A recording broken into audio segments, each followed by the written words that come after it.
তারা দ্বীনকে প্রতিষ্ঠা করতে চায় না। এক নম্বর মুনাফিকদের হলো সমস্যা, দ্বীন প্রতিষ্ঠা না হোক, আমি আমার মতো চলবো, এইভাবে চলতে থাকে।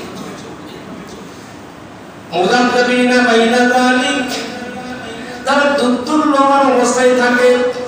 লা ইলাহা ইল্লা ওয়ালা ইলাহা ইল্লা, তারা ওদিকেও থাকে এদিকেও থাকে, ওই দিক একবার যায় এই দিক একবার যায়, ওখানে গিয়ে বলে হ্যাঁ তোমার সঙ্গে আছে এটাই ভালো, এদিকে এসে বলে না ওটাকে এমনি গেছিলাম দেখার জন্য বোঝার জন্য, আসলে বাস্তবে তোমারই পাঠি আমি। দুই দিক দিয়েই চলে, এরা হচ্ছে মুনাফিক, তারা এক দিক দিয়ে চলতে পারে না। আল্লাহ বলছেন মুনাফিকুনা বাইনা যালিকা লা ইলাহা ইল্লা ওয়ালা ইলাহা ইল্লা ওয়া মান ইউদ্লিলিল্লাহ, আল্লাহ বলছে আমি এদেরকে গোমরাহি করে রেখেছি, ফালান তাজিদ লাহু সাবিলা, এরা পথ পাবে না।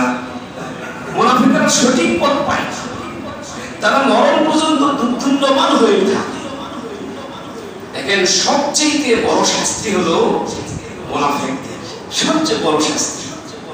তারা যেহেতু ধর্মকে ব্যবহার করে আল্লাহকে ফাঁকি দিতে চায়, আল্লাহকে ধোঁকা দিতে চায়, আল্লাহর কাছ থেকে তারা ধোঁকাবাজি প্রমাণিত হওয়ার পরে আল্লাহ বলছেন ইন্নাল মুনাফিকিনা ফিদ দারকিল আসফালি মিনান নার, নিশ্চিতভাবে নিঃসন্দেহে যারা মুনাফিক তারা জাহান্নামের সবচেয়ে নিম্ন স্তরে থাকবে, সবচেয়ে নিচে।